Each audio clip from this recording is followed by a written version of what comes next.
اللهم صل وسلم على عبدك ورسولك محمد وعلى آله وأصحابه ومن والاه أما بعد، فيا أيها المسلمون، أوصيكم وإياي بتقوى الله، فقد فاز المتقين. قال الله تعالى: يا أيها الذين آمنوا اتقوا الله حق تقاته ولا تموتن إلا وأنتم مسلمون. الله أكبر، الله أكبر، الله أكبر walillahil hamd. Muslimin dan muslimat yang dirahmati Allah, marilah kita tingkatkan ketakwaan kita kepada Allah Subhanahu wa taala dengan bersungguh-sungguh melaksanakan segala suruhannya dan meninggalkan segala larangannya, dan tidak kita mati melainkan di dalam Islam. Allahu Akbar, Allahu Akbar, Allahu Akbar walillahil hamd. Muslimin muslimat yang dimuliakan, Idul Adha adalah suatu bentuk ibadah yang murni yang dilakukan sebagai pengabdian diri kepada Allah Subhanahu wa taala.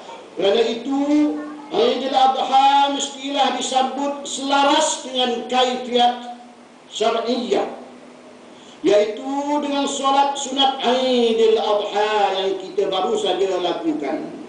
Bertakbir juga kita lakukan, bertahmid, bertasbih dan bertahlil, dan menyembelih binatang kurban sebagai lambang pengabdian kita setulus ikhlas kepada Allah dan suatu pernyataan tanda kesyukuran yang setinggi-tingginya kepada Allah Subhanahu wa taala.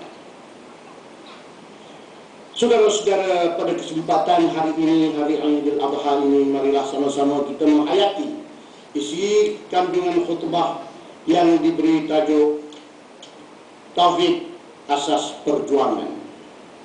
Saudara-saudara, saudari-saudari, Idul Adha bukanlah suatu perayaan budaya yang disambut dengan pesta hiburan. Idul Adha tidak wajar disambut dengan ajaran dan amalan yang bertentangan dengan kehendak syarak, ataupun dengan hiburan yang melalaikan, dengan minuman yang memabukkan, ataupun dengan tarian yang memberahikan.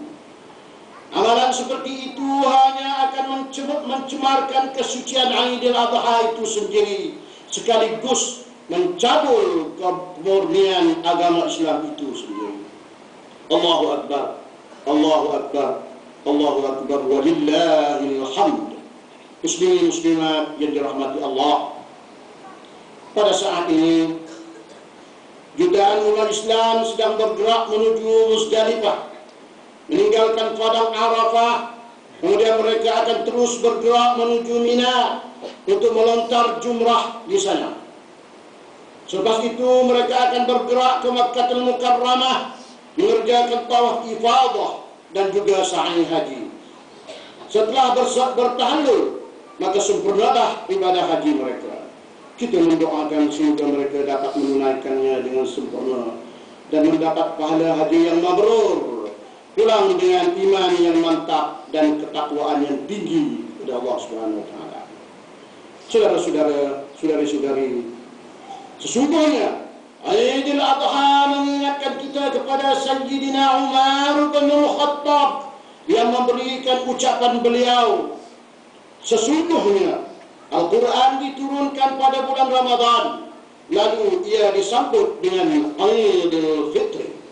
Manakala hari penurunan terakhir Al-Quran pula ialah pada bulan Zulhijjah, yaitu bulan ini, ketika Rasulullah SAW menunaikan ibadah haji yang terakhir, yaitu haji wada, maka dia disambut dengan Idul Adha.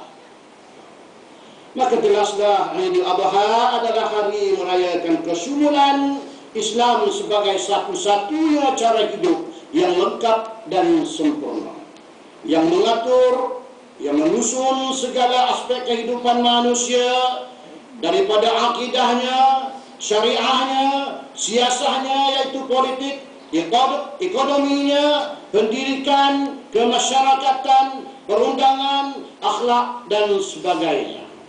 Firman Allah Subhanahu wa taala di dalam suratul Maidah ayat 3. Al-yawma akmaltu lakum dinakum wa atmamtu 'alaikum ni'mati wa raditu lakum al-Islam dinan.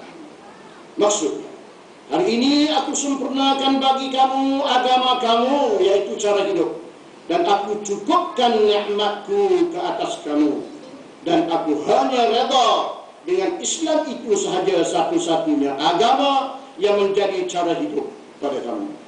Allahu Akbar, Allahu Akbar, Allahu Akbar, walillahil hamd.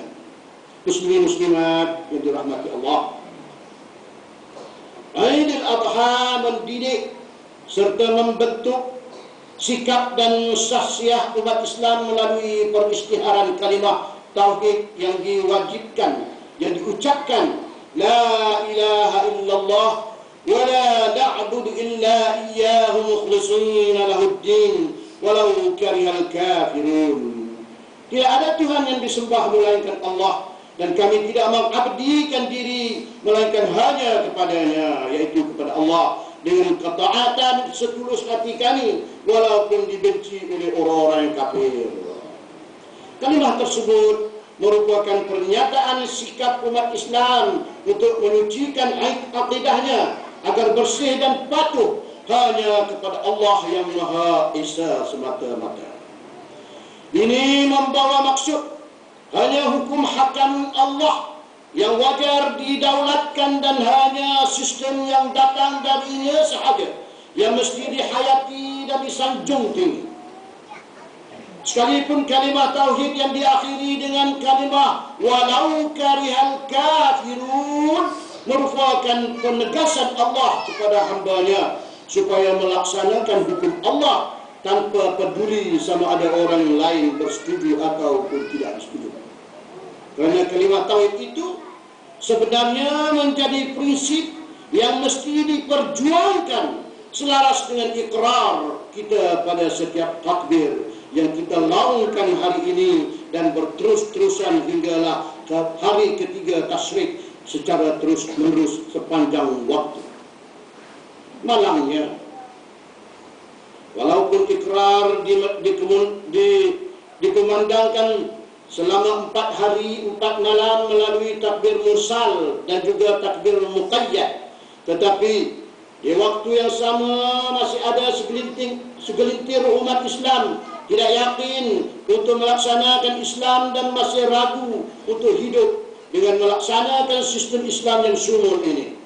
Kerana takut tidak dipersetujui oleh orang-orang kafir, takut akan berlakunya huru-hara, lalu menjadikannya alasan paling baik untuk tidak melaksanakan tuntutan Islam. Pendirian dan keyakinan seperti ini mestilah dibuang jauh-jauh. Yakinlah Islam adalah satu-satunya cara hidup yang amat sempurna, yang sumul dan diredai oleh Allah Subhanahu wa taala. Allahu Akbar, Allahu Akbar, Allahu Akbar, walillahil hamd. Muslimin muslimat yang dirahmati Allah, Aidil Adha juga disebut sebagai hari raya korban. Ia mengingatkan kita dengan sejarah korban yang paling agung, yaitu kisah penyerahan dan kepatuhan yang paling ikhlas kepada Allah Subhanahu wa taala yang dilakukan oleh tua insan Nabi Allah Ibrahim alaihissalam bersama anaknya Nabi Ismail alaihissalam. Menjadi contoh keluarga misali yang tahan diuji, pejuang yang sanggup berkorban apa saja, sedia meninggalkan kampung halaman dan rela kehilangan segala yang disayangi demi mematuhi perintah Allah Subhanahu wa taala. Pengorbanan Nabi Ibrahim bersama anaknya Nabi Ismail mengajar umat Islam semangat rela berkorban untuk menjunjung perintah Allah. terutama sekali pada saat